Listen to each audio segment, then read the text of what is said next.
C'est parti, Idrissa Diop. C'est un honneur, c'est une chance de t'avoir avec nous. Aujourd'hui, des jeunes ont décidé de te rendre hommage. Ils te rendent hommage par rapport à cette carrière qui est énorme, qui a démarré il y a presque 50 ans. Parce que si je sais que les Khalam ont déjà fêté depuis très longtemps leurs 40 ans, et les Youssou aussi doivent être dans les 40 ans, donc tu n'es pas loin des 50 ans, puisque Youssou t'appelle grand. Et donc c'est une carrière qui est énorme, mais j'aimerais savoir, cette carrière, elle a démarré où? Ben, merci d'abord, Didier. Vraiment, je suis très très content d'être là et très heureux vraiment d'être là avec toi. Parce qu'on est des potes tous les deux, mais c'est vrai qu'on n'a jamais fait on n'a jamais fait un là de breti ensemble. Quoi. Ouais, là de nambe, mais... Là de soupe cagne. Okay. Alors, la carrière a démarré dans un petit quartier à la Gueule-Tapée. Après la Gueule-Tapée, j'ai essayé d'aller dans d'autres quartiers comme Fass, Koloban, par là et tout ça. Et après la Médina. Donc on a démarré là, la Gueule-Tapée, via Fass, Koloban. Après, voilà quoi, on a démarré vraiment là, à la Gueule-Tapée, avec un orchestre de quartier. C'est, à l'époque, on s'appelait le Rio Orchestra, parce qu'il y avait un cinéma qui s'appelait le Rio. C'est celui qui était sur le canal, là? Exactement. C'est là où vraiment tout a démarré. Avec des amis de quartier, comme ça. Je me rappelle s'il y avait les Mas, les Moussa Khan, les Charlie Dien, aujourd'hui bassiste du Baobab et tout ça. C'était là, entre amis. Et puis là, le virus est rentré et puis c'est parti. C'était quel genre de musique à l'époque? Ah, c'était quel genre de musique, ça? Très bonne question, parce que à l'époque, il y avait de la musique latine. Okay. On relevait des morceaux de Johnny Pacheco, d'Adalberto Santiago, de Ray Barreto, de Celia Cruz, de Mungo Santa Maria, de plein de gens comme ça. Okay. Et à l'époque, je me rappelle, on avait un morceau quand Johnny Pacheco est venu ici à Dakar, en 69, 70. Il est venu, il a fait Dakar Punto Final. Et nous, à l'époque, on jouait beaucoup de latine.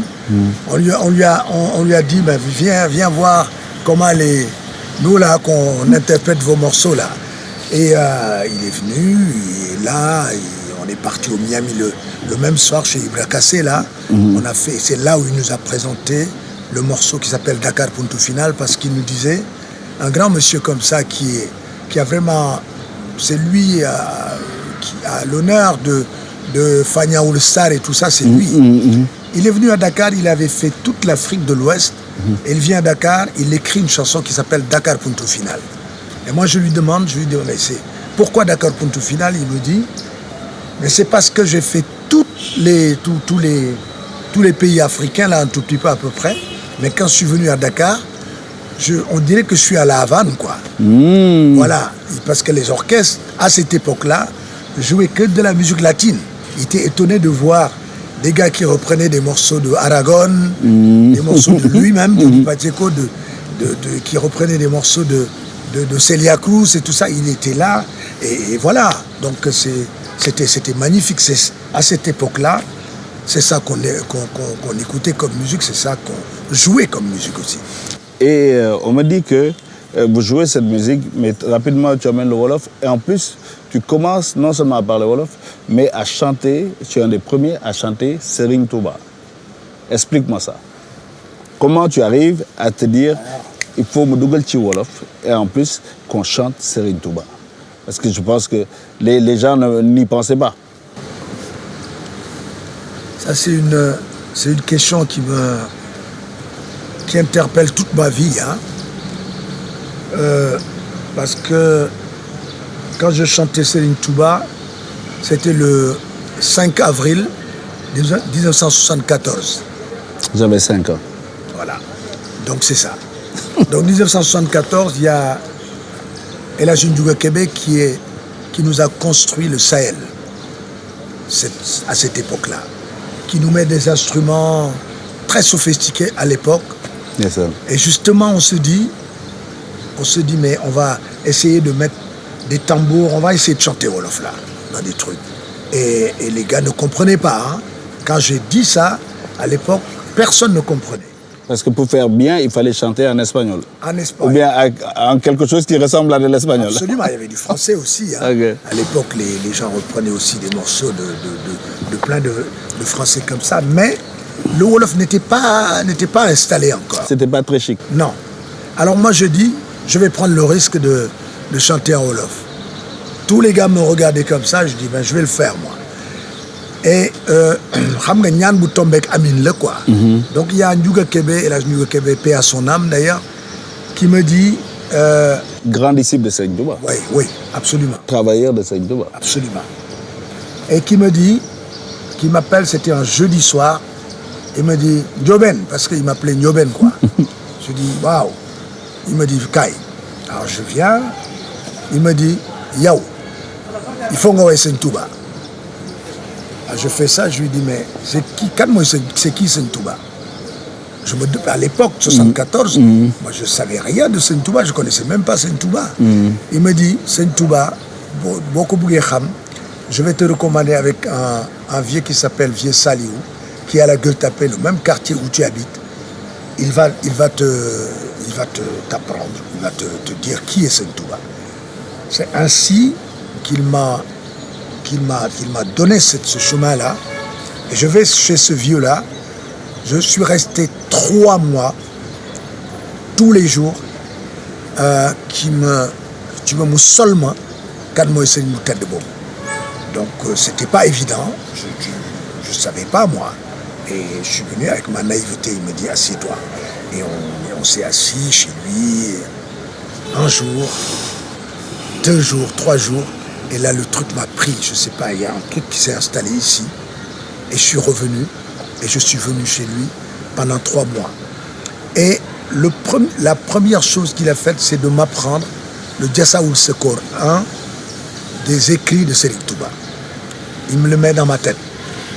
Alors, 3 mois après, je viens au Sahel, je dis aux gars, je leur avais rien dit hein, aux musiciens, parce qu'à l'époque, il y avait Baïfal, Seydina, Sawad, Chertidiantal, paix à leur âme, tous ses amis, ses frères. Il y avait Tigui Diabaté, il y avait Willy Saho, il y avait Assando, il y avait Pape Djibiba, il y avait plein de gens, des amis comme ça. Je leur dis, 3 mois après, je dis, on va chanter Serigne Touba. Tout le monde me regarde, il me dit, mais il est en train de dire quoi là? Je leur raconte donc l'histoire de Ndiouga Kébé qui me dit, tu vas chanter Serigne Touba. Et de 2, l'histoire de ce vieux-là qui m'a transmis pendant 3 mois, qui m'a mis Serigne Touba dans la tête. Alors je viens, j'explique ça à Chertidiantal, qui me dit, ok, on va aller voir Ndiouga Kébé. Donc on est parti dans son bureau au Sahel, son bureau était juste en face du club. Donc on part là-bas et il m'explique pourquoi. Moi j'ai été choisi d'ailleurs, d'abord. Et il m'explique pourquoi je dois chanter Serigne Touba. C'est-à-dire, ça lui est venu comme dans un rêve. Parce que moi, j'étais très, très turbulent comme ça, très sop, quoi. Boy gueule tapée, quoi, voilà. Alors, il m'avait choisi, je ne savais pas pourquoi. Et là, dans son bureau, il explique à Chertidiantal, qui était le chef d'orchestre du Sahel, pourquoi il m'a choisi et pourquoi on doit chanter Serigne Touba. Parce que, comme tu l'as dit tout à l'heure, c'est un grand disciple. Il a beaucoup fait dans la communauté et pour la communauté mouride. Aujourd'hui, c'est pour ça que j'ai médité un tout petit peu, j'ai gardé 2 secondes de silence, parce qu'être le premier musicien à chanter Serigne Touba à cette époque-là, et aujourd'hui on voit que des millions de personnes chantent Serigne Touba et dans un orchestre moderne. J'ai été le premier à le faire, donc je dis, j'ai fait Serigne Touba. Exactement. Mais ta vie, c'est un vrai conte de fées, parce que c'est vrai, il n'y a pas que les rencontres avec ces grands milliardaires, ces grands travailleurs du pays. Il y a aussi cette rencontre mythique avec beaucoup de... Je pense que tous les grands, tu les as rencontrés, mais il y en a un qui rythme ta vie, c'est Carlos Santana. Raconte-nous cette première rencontre avec Carlos Santana, et qu'est-ce qu'il représente pour toi dans ta vie? Tu sais, Didier, Carlos Santana, il est profondément, d'abord, humain. C'est la personne que je vois comme ça, travaillant avec lui pendant des années et tout ça. Moi, c'est son côté humain qui m'a déjà marqué chez lui. Parce qu'il est profondément africain en plus, dans sa façon de composer ses morceaux et dans sa façon d'être. Ça m'a beaucoup plu. Avant de te raconter la rencontre avec Carlos Santana. Et je rappelle que tous les grands guitaristes africains, sénégalais en particulier, ont appris la guitare avec des morceaux de Carlos Santana. C'est-à-dire des morceaux comme Oye Como Va, des morceaux comme Black Magic Woman ou Samba Pati ou des trucs comme ça. Tous les guitaristes sénégalais connaissent ça. Les vieux McFly, les Omar Sow, tous les gars, les Jimmy Mbaye et tout ça ont appris la guitare avec les morceaux de Carlos Santana. Donc moi, quand j'ai rencontré Carlos Santana, c'est la première chose que je lui ai dit. Je lui ai dit, non seulement c'est un grand honneur, c'est un grand plaisir, parce que je te raconte tout de suite comment on s'est connus. Moi, à l'époque, j'étais chez Universal. À l'époque où vous étiez, vous d'ailleurs, chez Universal. C'est Polygram. Ah oui, Polygram, c'était à cette époque-là. Moi, je suis chez Universal. Il y a un jour, mon producteur à l'époque, de A à Z, où j'étais, il y avait moi, il y avait Ismaël Lo. Hein, on était vraiment chez A à Z, dans Universal. Et il m'appelle, il me dit, il y a un gars qui te demande. Je dis, c'est quoi, c'est tout ça. Ils me disent, Carlos Santana te cherche partout. Je dis, quoi? Bon, ben c'est bien. Bon, je prenais ça pour... voilà, quoi. Moi, 2 jours après, il y a mon producteur qui insiste, qui me dit, il y a Carlos Santana qui te cherche partout. Il faut que tu viennes au bureau et tout ça, machin, ça. Donc, j'arrive. Et donc, on rentre en communication avec Carlos Santana, qui me dit, il y a un disque que tu as fait il y a 2 ans, un disque qui s'appelait Yakar. Voilà la rencontre avec Carlos Santana. Donc, ce disque-là, c'est... paix à son âme aussi, c'est Doudou Doucouré. Doudou Doucouré qui prend ce disque-là de Paris, dit non, comme je vais aux États-Unis. Un producteur, un réalisateur. Formidable. Il a beaucoup fait de choses. C'est vrai. Paix à son âme. Et il me dit, à Paris, il me dit, donne-moi. Je lui donne le disque, il part à San Francisco, il fait écouter ça à Carlos Santana, et Carlos Santana lui dit, ce gars-là, il faut qu'il vienne ici, là, m'écrire des chansons et tout ça. Alors, Doudou m'appelle de San Francisco, il me dit, écoute, il y a Carlos là qui a complètement craqué, qui t'a cherché un peu partout, je sais pas quoi, et maintenant, moi, je te dis qu'il faut que tu viennes ici. Donc, je dis, mais c'est quoi cette histoire-là? Ma maison de disque parle de l'autre côté de Doucouré, il amène le disque là, l'autre me dit, il faut que tu viennes m'écrire des chansons et tout ça. Alors, je parle avec Carlos, je lui dis, ok, tu envoies toutes les commodités pour que je vienne à San Francisco. Donc, il me dit, dans 2 jours, tu auras toutes les commodités. Donc, 2 jours après, il m'envoie les billets d'avion en business class, il m'envoie tous les trucs, quoi, hein, de l'argent que je laisse à ma famille à Paris, et etc., tout, quoi. Alors, je pars, je retrouve là-bas Doudou Doucouré, et l'histoire a commencé comme ça, et ça a duré, je crois, plusieurs années avec lui, quoi. J'ai été vraiment dans toutes les scènes du monde entier avec lui, mais il n'y a pas que lui, hein, il y a d'autres rencontres, mais de par lui, j'ai pu rencontrer énormément de gens. Quincy Jones, j'ai rencontré Narada, qui était le producteur de Whitney Houston, paix à son âme aussi, Eddie Murphy, Stevie Wonder, Prince, paix à son âme aussi. J'ai rencontré beaucoup de gens, moi. Et tout ça, ça fait justement le Sénégal et le Sénégalais que j'ai été, juste de là, ici, là, à transporter tout ça. Parce que c'était pas évident, moi je ne connaissais pas tous ces gens. Mais la force de ce pays qui s'appelle le Sénégal où on est né, là m'a donné cette force-là et cette spiritualité-là d'aller à la rencontre de tous ces gens-là. Donc Carlos, comme j'ai dit au départ, Santana, c'est un homme profondément humain, tout d'abord. C'est pour ça que j'ai une grande admiration pour lui. Et c'est un grand panafricaniste. C'est un gars qui aime profondément l'Afrique et les Africains. C'est pour ça qu'il a travaillé avec Ismaël Lo, il a travaillé avec les Touré Kunda, il a travaillé avec les Baba Mal, il a travaillé avec beaucoup de gens.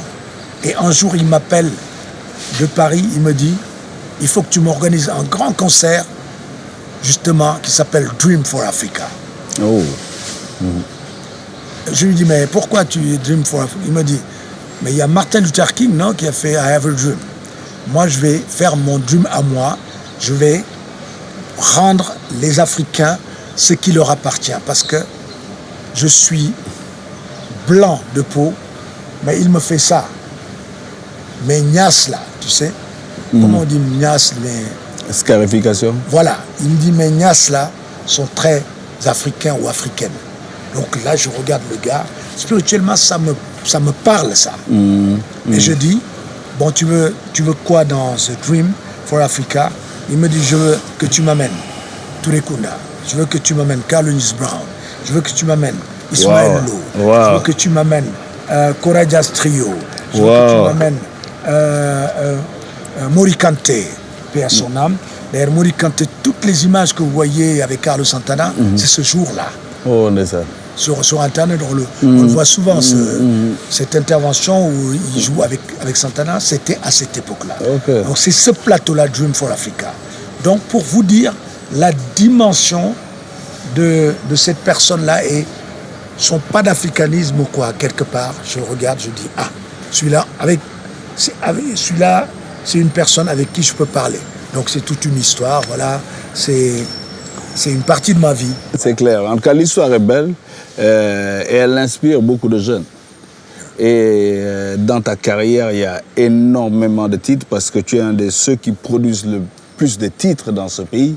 Chaque année, tu es sur un nouveau projet et il y a un titre qui a marqué les jeunes avec qui je travaille, le band Made in Africa. Et c'est le titre Nobel.